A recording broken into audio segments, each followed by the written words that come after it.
Good evening. Hello and welcome to Clemens County High School's Theater Department's production of Thornton Wilder's Our Town. I am so excited to have you come. My name is Rachel Sanders. I'm the theater director here, and I also direct the choral department.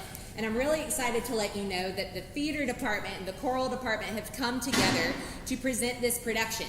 So not only are you seeing my theater students, but you're also getting to see PCHS singers be a part and sing in this production. So most of Simon Simpson's choir is actually a part of chorus. They're a part of PCHS singers. I wanted to give you a little heads up a little bit about this production. If you came to see The Wizard of Oz, it's actually a stark contrast from what The Wizard of Oz was. The Wizard of Oz was this big, flashy production, which also had a good story to it and a good meaning to it and something for you to take away and to learn. Well, sometimes we get a little distracted by the fancy props and the fancy set pieces and costumes. And when Thornton Wilder wrote Our Town, he didn't want you to be distracted by all of those glamorous things. He wanted you to pay attention to what his story had to say. And Our Town is about a small town called Grover's Corners in New Hampshire in the early 1900s.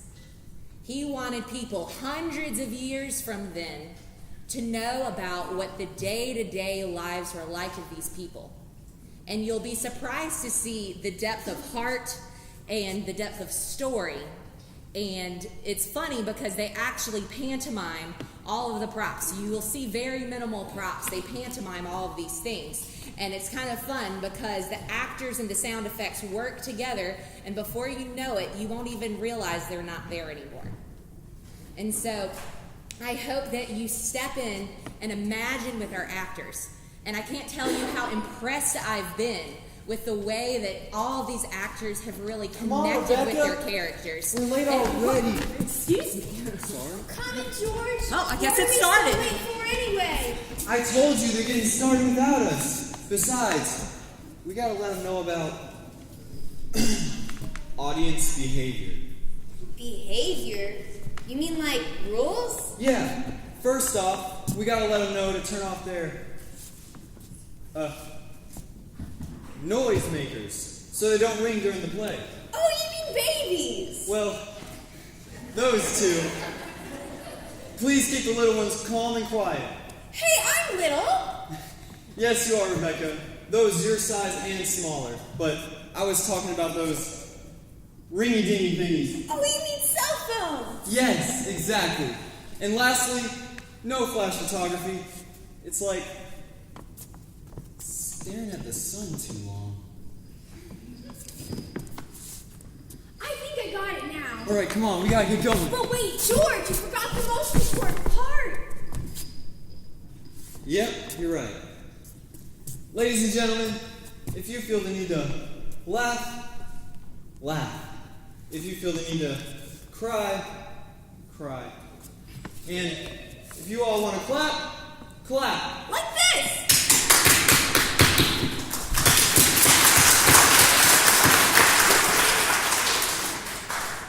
Now, we welcome you all to Thornton Wilder's Our Town.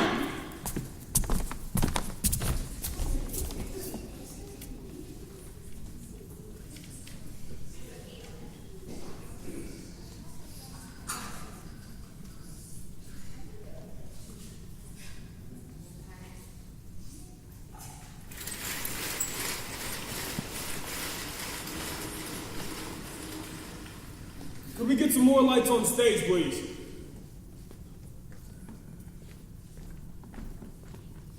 Set that light right there. Thank you. Can we get some more scenery on stage? Thank you.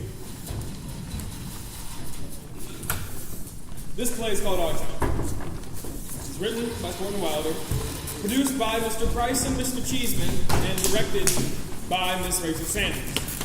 In it, you will see Mr. Holly, Mr. Simpson, Mr. Biggs, Mrs. Williams, Mrs. Tinsley, Mrs. Gupton, Mrs. Rennie, along with many others. The name of the town is Grover's Corners, New Hampshire, just across the Massachusetts line. Latitude 42 degrees 40 minutes, longitude 70 degrees 37 minutes. The first act shows a day in our town. The day is May 7th, 1901, and the time is just before dawn. Yes, the sky is starting to let in some streaks of light over in the east there behind our mountain. The morning star always gets wonderful bright just a minute before it has to go, doesn't it? Well, I'd better show you how our town lies. Over here is Main Street. Way over there is the railway station. Tracks go that way. Polish towns beyond the tracks with some Canuck families. Over there is our Congregational Church, across the street, Presbyterian. Methodist and Unitarian are over there. Baptist is down the hall and by the river, and Catholic Church is beyond the tracks. Here's our town hall and post office combined, jail in the basement. You know, William Jennings Bryan once made a speech right from those very steps there. Anyone? No? Okay, well, up here is a row of stores, hitching posts and horse blocks in front of them. The first automobile will come around in about 5 years' time to belong to banker Cartwright, our richest citizen. Lives in that big white house up on the hill. Over there is the grocery store and Mr. Morgan's drugstore. Most everybody in town manages to peek their heads in those two stores at least once a day. Well, public schools down yonder, high school still farther over.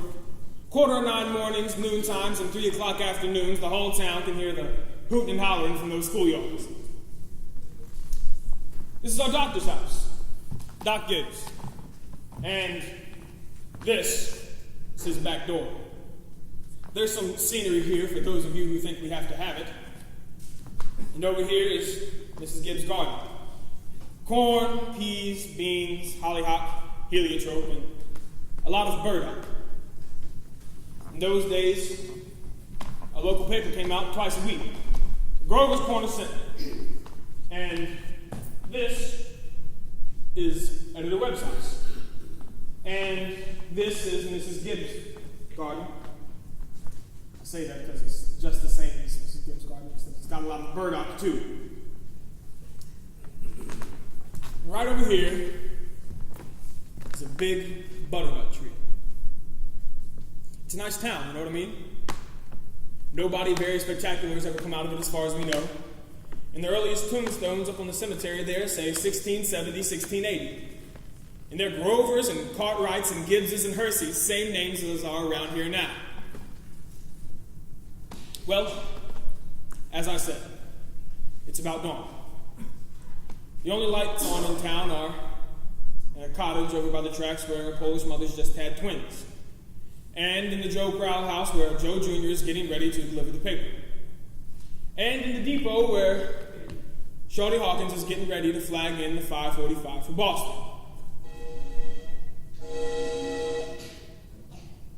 So, naturally, out in the country and all around, there have been lights on for some time now, but that's because of milkings and so on. Townspeople sleeping late. Well, another day has begun. Here comes Doc Gibbs coming down Main Street now. Got that call at 1:30 this morning. Coming back from that baby case. And here comes Mrs. Gibbs coming downstairs to make her breakfast.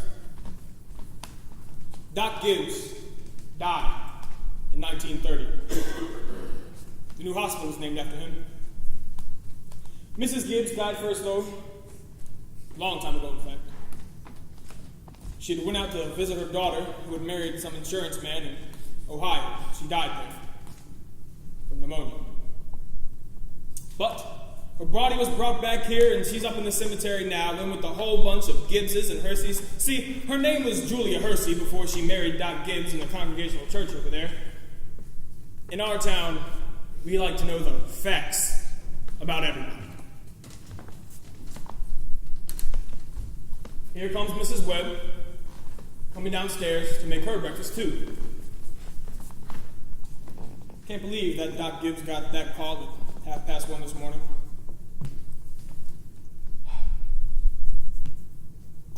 Well, soon, Howie Newsom will be coming through to deliver the milk, and Joe Crowell will be coming in to deliver the paper. Yeah, Bessie. What's the matter with you today? Here they come now. Morning, Doc. Morning, Doc. Somebody sick? No, just some twins over in Polarstown. Town, huh? No, twins. This town's getting bigger every year. Is it gonna rain, Howie? No, fine day. It'll burn through. Won't Bessie. Hello, Bessie. How old is she, Howie? Going on 17. You know, she's been all mixed up about the rocks ever since the lot pop stopped taking her core milk every day. Won't leave him in court just the same. Keeps throwing me the whole trip. Get your newspaper. Morning, Doc.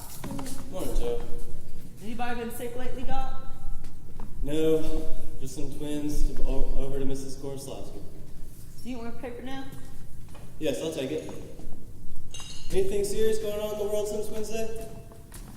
Well, my school teacher, Mrs. Foster, is getting married to a fellow over in Concord. I declare. And how do you boys feel about that? Well, it's none of my business. But if you ask me, if a person starts out to be a teacher, they ought to stay one. How's the knee, Joe?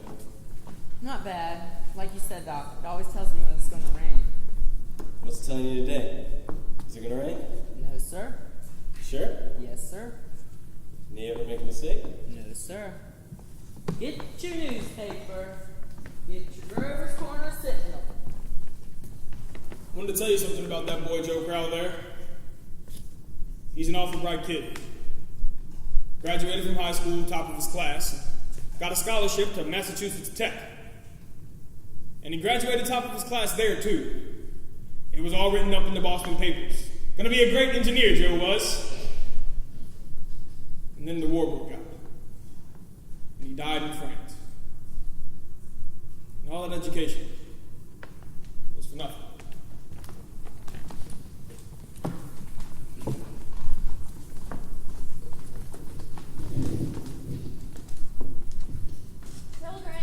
Children, time to get up. George, Rebecca. Everything all right, Frank? Yes, I declare. Easy as kittens. Bacon will be ready in a minute. Sit down and drink your coffee. You can catch a couple hours sleep this morning, can't you? Well, Mrs. Wentworth's coming at 11. Suppose I know what it is, too. Her stomach ain't what it ought to be. All told, you won't get more than 3 hours sleep, Frank Gibbs. I don't know what's going to become of you. I do wish I could get you to go away someplace and take a rest. I think it would do you good. Emily, Wendy, time to get up. I declare, Frank, you've got to speak to George. Something's come over him lately. He's no help to me at all. I can't even get him to cut me some wood. Is he sassy to you? No, he just whines. All he thinks about is that baseball. George, Rebecca, you'll be late for school. George! George, look sharp. Yes, Pa. Don't you hear your mother calling you? Suppose I'll go upstairs and get 40 wings. Emily, Wendy, 7 o'clock.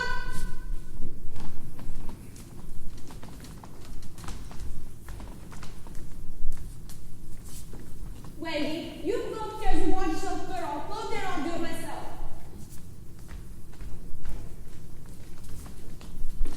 Mom, what dress shall I wear?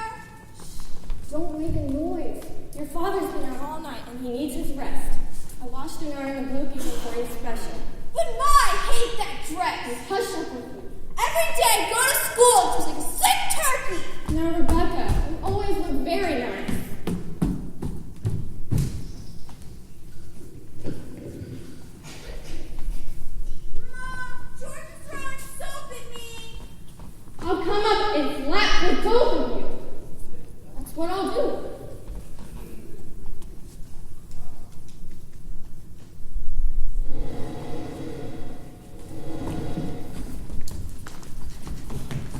town has a factory in it too. Cartwrights bought it, started making blankets, and it's brought them a fortune. Children, now I won't have you gobbling like wolves. Breakfast is just as good as any other meal. Aw, Ma, by 10 o'clock, I got to know all about Canada. Wendy, you know the rules as well as I do. No books at table. As for me, I'd rather have my children healthy than bright. I'm both, Mama. You know I am. I'm the brightest girl in school for my age. I have a wonderful memory. Need your breakfast. I'd write too when I'm looking at my stamp collection. I'll speak to your father about it when he's rested. Seems to me 25 cents a week's enough for a full your age. I declare, I don't know how you spend it all. Oh, Mom, I got a lot of things to buy. Strawberry phosphates. That's what you spend it on. I don't see how Rebecca comes to have so much money. She has more than $1. I've been saving it up gradually. Well, dear, I think it's a good thing to spend some every now and then. Mama, do you know what I love most in this world? Do you? Money. Eat your breakfast. That's the first bell. What's the bell? I gotta hurry. Oh, Mom, I don't want any more. Wendy, fix your bow. Emily, you stand up straight. You tell Mrs. Foster I send her my best congratulations. Can you remember that? Yes, Mom. Rebecca, you look very nice. Pick up your feet.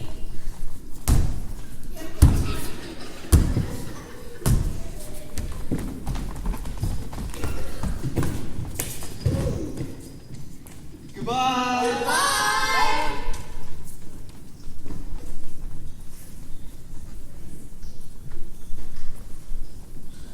Here, chick, chick, chick, chick, chick, chick. Here, chick, chick, chick, chick, chick, chick. Oh, go away, you. Go away. Here, chick, chick, chick, chick, chick, chick. Here, chick, chick, chick, chick. What's the matter with you? Fight, fight, fight. That's all you do. Hey, you don't belong to me. Where did you come from? Oh, don't be so scared. Nobody's gonna hurt you.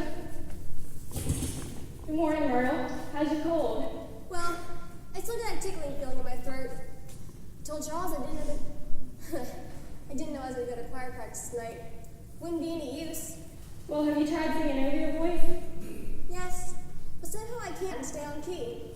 While I'm resting myself, I thought I'd string some of these beans. Here, let me help you. Beans have been good this year. Now, Myrtle, I have got to tell you something. Because if I don't tell somebody, I'll burst. Why, Julia Gibbs! Here, give me some more of those beans. Myrtle, did one of those secondhand furniture men from Boston come to visit you last Friday? No. Well, he called on me. First, I thought he was a patient wanting to see Doc Gibbs, and then he wormed his way into my parlor, and Myrtle Webb, he offered me $350 for Grandmother Wentworth's highway as I'm sitting here. Why, Julia Gibbs! He did, that old thing. Why, it was so big I didn't know where to put it, and I almost gave it to Cousin Hester Wilcox. Well, you're going to take it, aren't you? Oh, I don't know. You don't know. $350? What's come over you? Well, if I could get the doctor to go away on a real trip, then I'd sell it like that. But, well, you know. Well, I did beat about the bush a little and said that, well, if I had a legacy, I'd make him take me somewhere. But, you know, Frank. No, he said. It might make him discontented with Grover's Corners to go traipsing about Europe. Better let well enough alone, he said. Every 2 years he goes to the battlefields of the Civil War, and that's not true for anything, he says. Well, Mr. Webb's a good mind to go with Napoleon and move on to the Civil War, only Doc Gibbs being one of the greatest minds just makes me despair. That's a fact. He's never so happy as when he's in Antietam or Gettysburg. The times I've walked over those hills, Myrtle, stopping at every bush and picking it all out as if we were going to buy it. Well, Julia, if that secondhand man's really serious about buying it, you sell it. And then you'll get to see Paris. Just keep dropping in from time to time. That's why I got to see the Atlantic Ocean, you know. I'm sorry I mentioned it. Only it seems to me that once in your life before you die, you ought to see a country where they don't talk English and don't even want to. Thank you, ladies. Thank you very much. I'll have to interrupt there. Don't really talk your ear off. See, we want to know a little bit more about this town. Kind of a little bit of a scientific account, you might say. So I've asked Professor Willard of our state university to come in here and sketch in a few notes. Is Professor Willard here? Here, right here. Well, there you go. May I introduce Professor Willard of our New Hampshire State University. Just a few brief notes, Professor. I'm afraid we don't have much time. Grover's Corners. Let me see. Grover's Corners lies on the old Pleistocene granite of the Appalachian Range. I may say it's some of the oldest land in the world. We're very proud about that. Some shelves of Devonian basalt crosses with vestiges of Mesozoic shale and some sandstone outcroppings. But that's more recent. 200, 300 million years old. Some highly interesting fossils have been found at our state university. 2 miles out of town, in Cilias Peckham's cow pasture. They can be found at our state university at any time. That is, any reasonable time. Shall I pull out some of Professor Gerber's notes on the meteorological situation? No, Professor. I'm afraid we don't have much time. Might you sketch in a few details of the history of man here? Yes! Anthropological data. Early Amerindian stock. Cotahatchee tribes. No traces till the end of the 10th century. Possible traces in 3 families. Migration towards the end of the 17th century of this era. English, brachiocephalic, blue-eyed stock. And the population, Professor? The population at the moment is 2,640. Professor, 2 points of Polish town. Yes, indeed. The population within the town limits is 2,642. The postal district brings in 507 more, therefore making the total population 3,149. Mortality and birth rates constant. By McPherson's gauge, 6.032. Thank you, Professor. Thank you very much. We're all obliged, I'm sure. No, sir, not at all. This way? Professor! Now, for our political and social report, Editor Webb. Mr. Webb?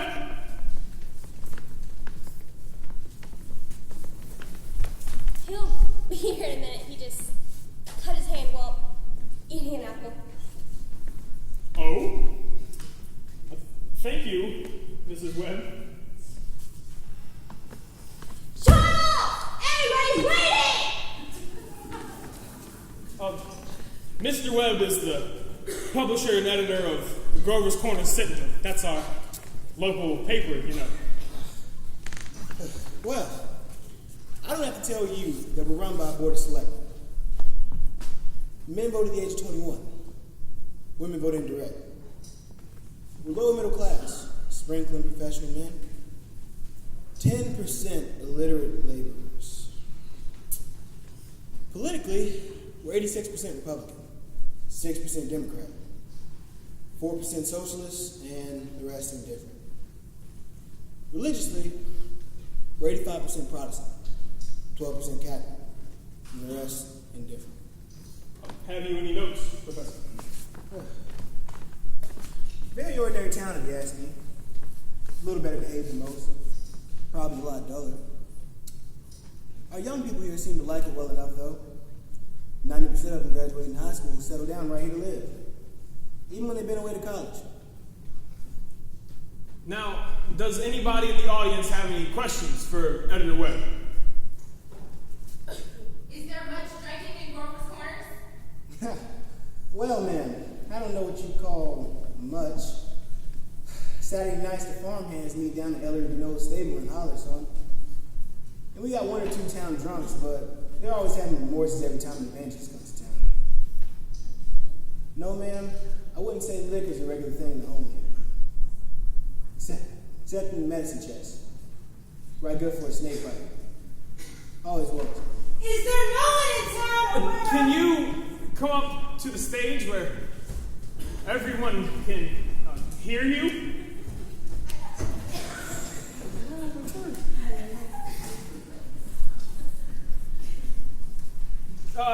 Now, ma'am, what were you saying? Is there no one in town aware of social injustice and industrial inequality? Yes. Oh, yes. Everybody is. Something terrible. Seems like they spend most of their time talking about who's rich and who's poor. Then why don't they do something about it? Well, I don't know. I guess we're all hunting like everybody else for a way that the diligent and sensible can rise to the top, and the lazy and quarrelsome can sink to the bottom. But it ain't easy to find. Meanwhile, we do what we can to help those who can't help themselves. And those that can, we leave alone. Are there any other questions? Oh, Mr. Webb! Mr. Webb, is there any cultural love and beauty of Grover's Corner? Well, ma'am, there ain't much. Not in the sense that you mean. Come to think of it, there are some girls that play commencement in the high school commencement with pianos, but they ain't happy about it. No, ma'am, there ain't much culture. Maybe this is the place to tell you that we have a lot of pleasures of the kind. We like the sun coming up over the mountain in the morning. And we notice a good deal about the birds. We pay a lot of attention to them. We watch the change of the seasons. Everybody knows about them. But those other things, ma'am, you're right. There ain't much. Robinson Crusoe and the Bible and Handel's Largo. We all know those things. Whistler's Mother. Well, those are just about as far as we go. Oh, so I thought. Thank you, Mr. Webb. Thank you, Mr. Webb. Thank you. Now, we're going to skip a few hours. It's early afternoon. All 2,642 people in town have had their dinners and all the dishes have been washed. There's an early afternoon calm in town. Buzzing coming from the schoolyards, and horses dozing at the hitch post. Only a few buggies on Main Street. You all remember what it's like. Editor Webb is mowing his lawn, and Doc Gibbs is tapping people and making them say, ah. You know, 1 man in 10 thinks it's a privilege to mow his own lawn. Oh? No, I was wrong. Here come the children, coming down Main Street now. I can't, Wallace. I've got to go home and help my mother. I promised. Goodbye.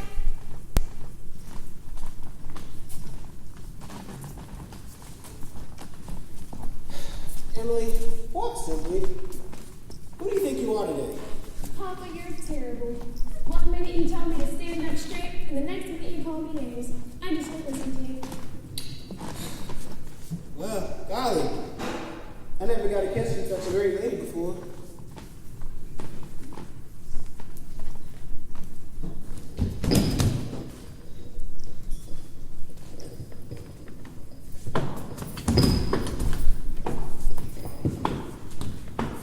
Oh! Excuse me, Mrs. Forrest. Watch where you're going, young man. Go out and play in the fields. You've got no business playing baseball on Main Street. Awfully sorry, Mrs. Forrest.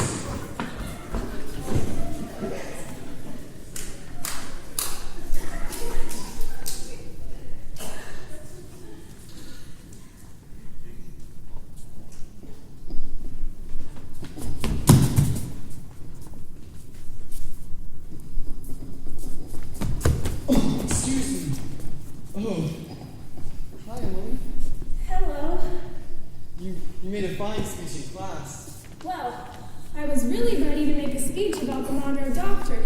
But last minute, Miss Corcoran made me change it and talk about the Louisiana Purchase instead. I worked an awful long time on both of them. Gee, Emily, it's funny. You see, from my window up there, I can just see your head some nights when you're doing your homework. Why, can you?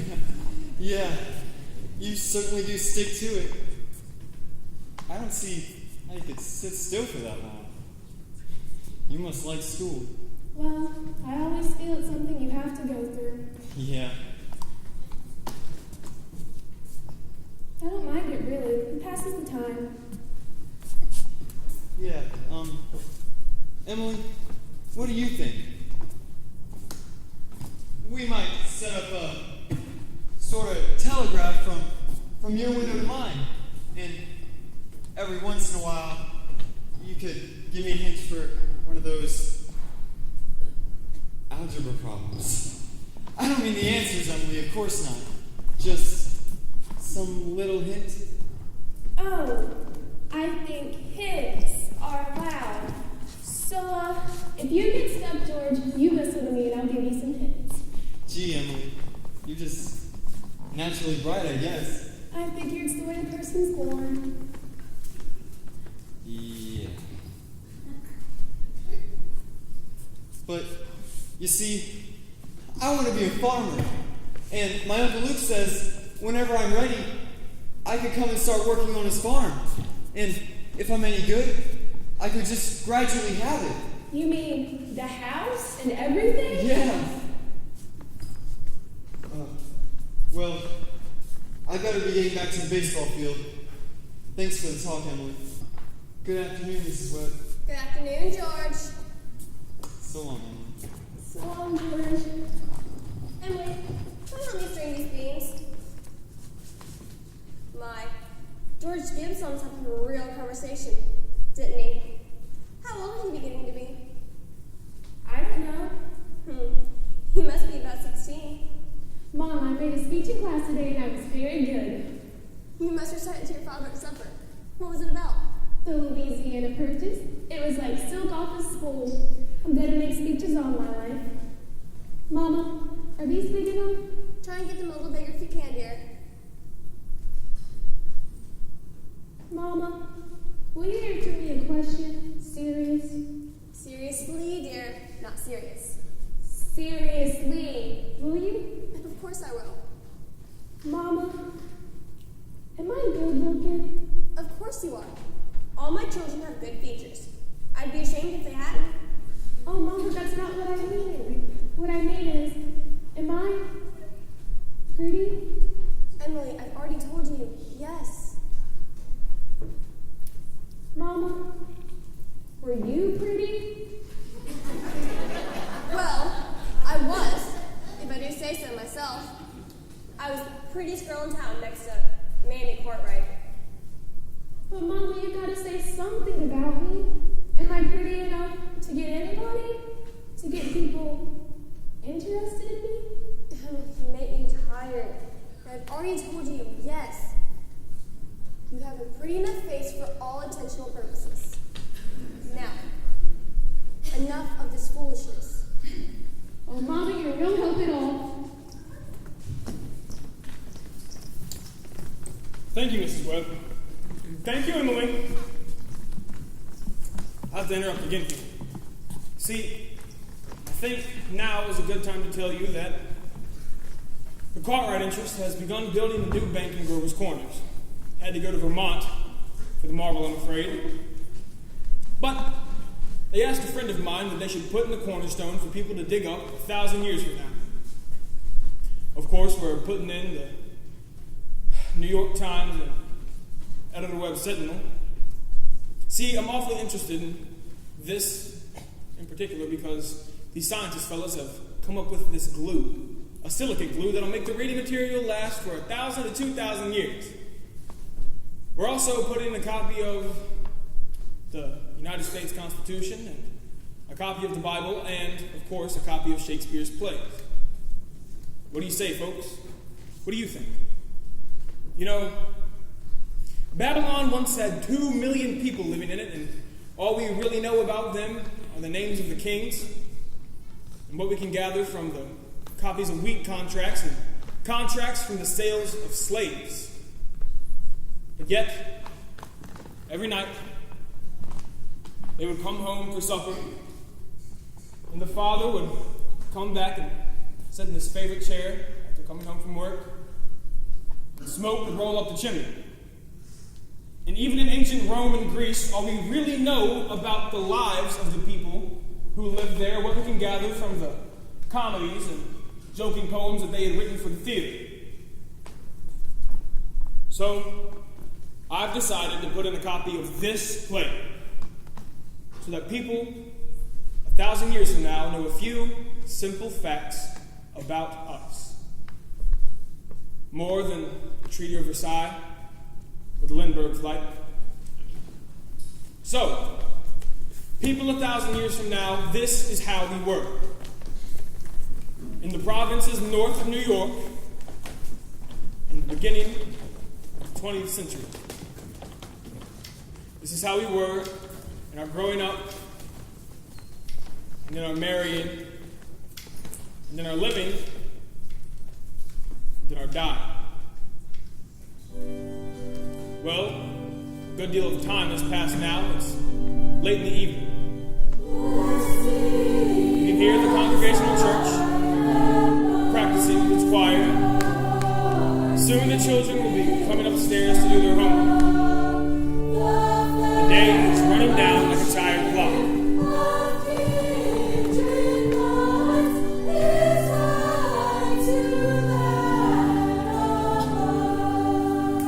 Alright, stop. Everybody, look.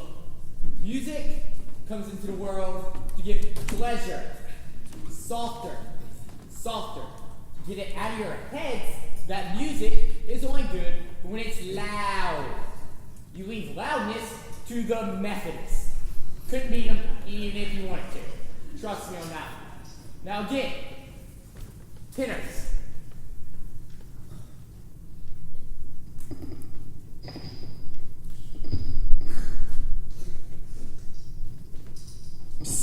Emily.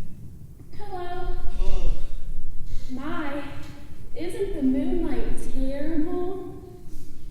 Emily, do you have the answer to the third problem? Which? The third. Why, yes, George, that's the easiest of them all.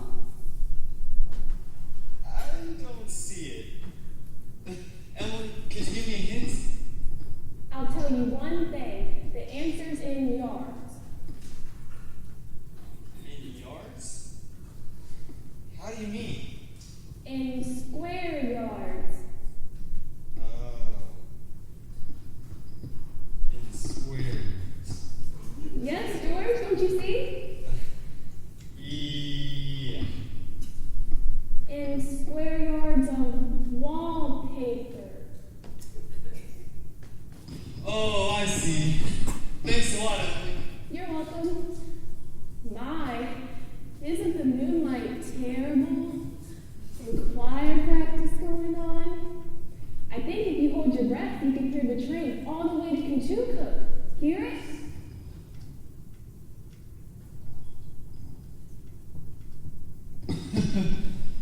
What do you know? Well, I guess I better go back and try to work. Well, good night, Emily, and thanks a lot. Good night, George. Alright, now, before I forget it, how many of you will be able to come in next Tuesday for Fred Hertzie's wedding? Come on, show your hands. Alright? That'll be good. That'll be right nice. We'll sing the same stuff we sang at Jane Thornbridge's wedding last month. Now, we'll sing Art Thou Weary? Art Thou Languid? Well, it's a question, ladies and gentlemen. Make it talk. Ready?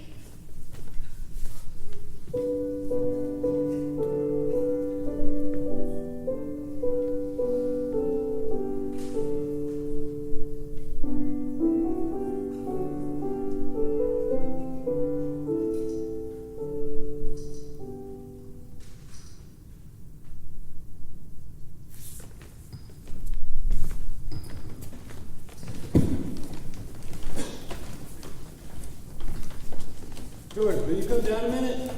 Yes, Pa.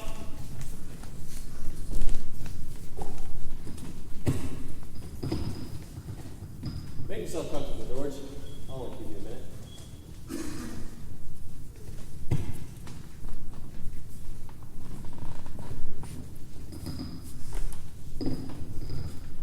George, how old are you?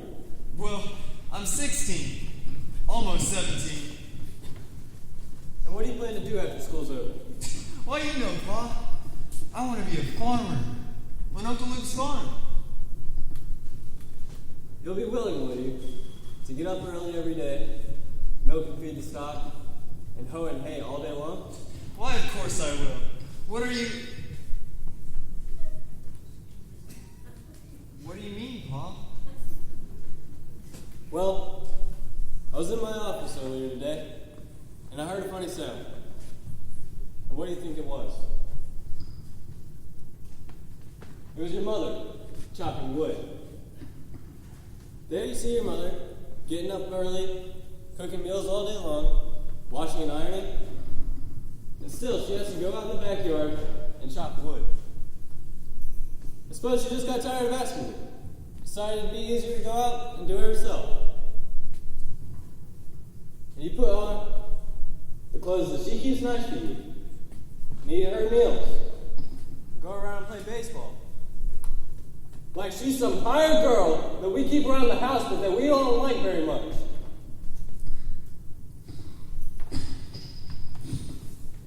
Well, I knew all I had to do was call your attention to it, so here's a handkerchief.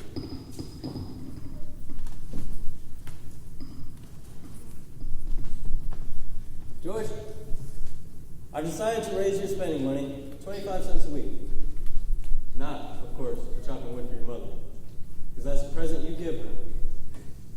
But because you're getting older, and I imagine there's many things you must find to do with it. Thanks, Pa. Let's see. Tomorrow's your payday. You can count on it. Suppose Rebecca will feel she ought to have some more too. Wonder whatever happened to your mother. Choir practice never was as late as this. It's only 8:30, Pa. I don't get why she's in that old choir anyway. She hasn't any more voice than an old crow, traipsing around the streets at this hour of night. It's about time you retired, don't you think? Yes, Pa.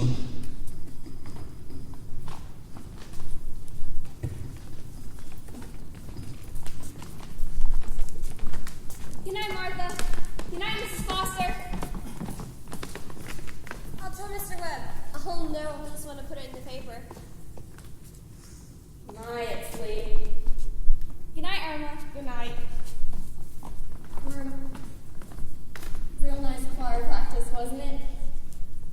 Look at that moon, would you? Potato weather for sure. Naturally, I didn't want to say anything in front of the others. But now that we're alone, really, it is the biggest scandal this town has ever seen. What? Simon Stimson. Now Luella. But Julia, to have the organist of the church drink and drunk, you know he was drunk tonight. Now Luella, we all know about Mr. Stimson, and we all know about the troubles that he's been through. And Dr. Ferguson knows too. And if Dr. Ferguson keeps him on there at his job, the only thing the rest of us can do is just not to notice it. Not to notice it, it's getting worse. Now, Luella, no, it isn't. I've been in that choir twice as long as you have. It doesn't happen anywhere near as often. My, it's late. I better get home. Those children will be up till all hours of the night. Good night, Luella. Can you get home safe, Luella? Oh yes, this is bright as day. I see Mr. Soames over there scowling out the window now. You'd think we've been to a dance where the way menfolk carry on in this town.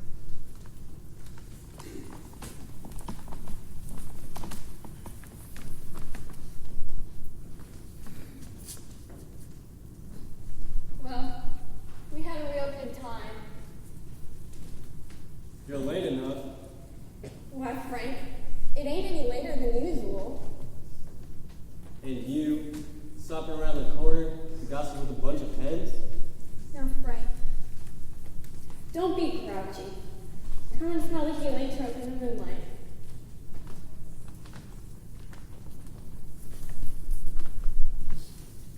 Isn't that wonderful? What did you do all the time I was away? Oh, I read, as usual. What were little girls gossiping about tonight anyway? Well, believe me, Frank, there is something to gossip about. Simon Simpson far gone, was he? Worst I've ever seen him. How'll that end, Frank? Dr. Ferguson can't forgive him forever. I don't know how that'll end, Julia.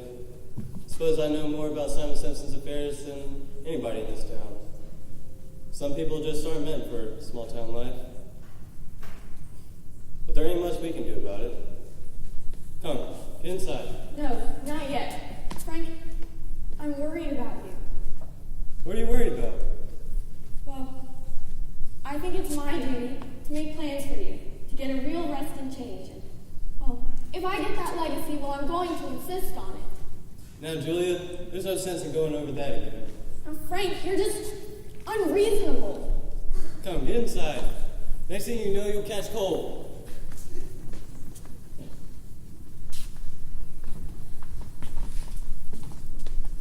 I gave George a piece of my mind tonight. Suppose you'll have your wood chopped. For a while, anyway.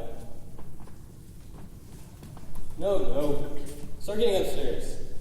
Oh, dear. There's just so many things to pick up, seems like.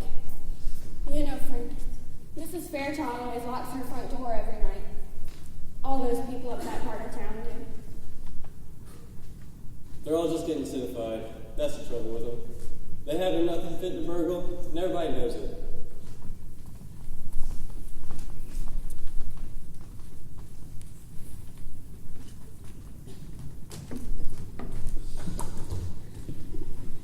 Get down, Rebecca. There's only enough room for one at this window. You're always spoiling everything. Well, just let me look a minute. Use your own window. I did, but there's no moon there. George, you know what I think? I think the moon's getting nearer and nearer, and then there'll be a big explosion. Rebecca, you don't know anything. If the moon was getting closer, the people who sit up all night to the telescopes would know about it first. And they'd tell about it, and it'd be all over the newspapers. George, is the moon shining on South America and Canada and half the whole world? Well, it probably is.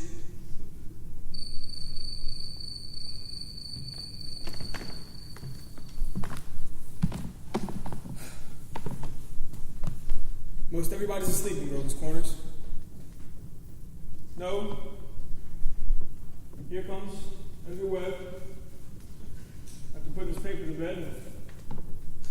There's Constable Warren. Coming to check a few doors on Main Street.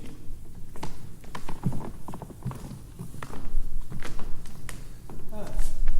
Good evening, Bill. Evening, Mr. Webb. Quite a moon. Yep. All quiet tonight? Simon Simpson is still rolling around a little. He saw his wife moving out of hunt for him, so I looked the other way. There he is now.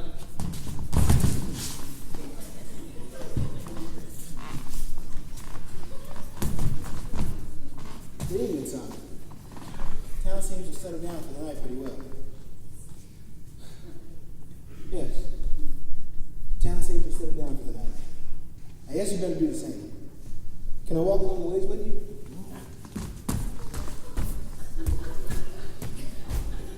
Good night. I don't know what that's going to end, Mr. Webb. Well, he's seen a peck of trouble. One thing after another. Oh, and Bill, you see my daughter out past 8. Just give her a word. She respects you a lot, Bill. I haven't seen her out yet, Mr. Webb, but I will let you know. I hope so. Well, good night, Bill. Good night, Mr. Webb.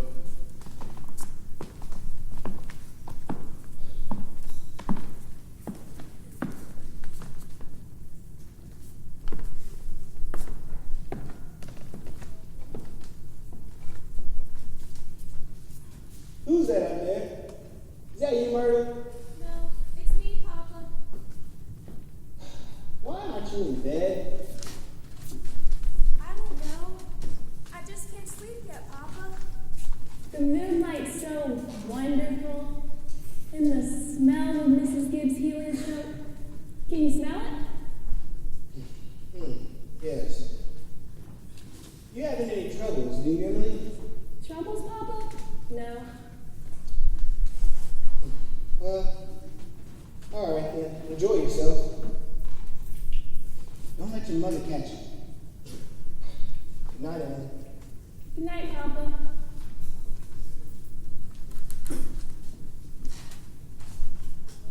George, did I ever tell you about that letter Jane Crawford got from her minister when she was sick?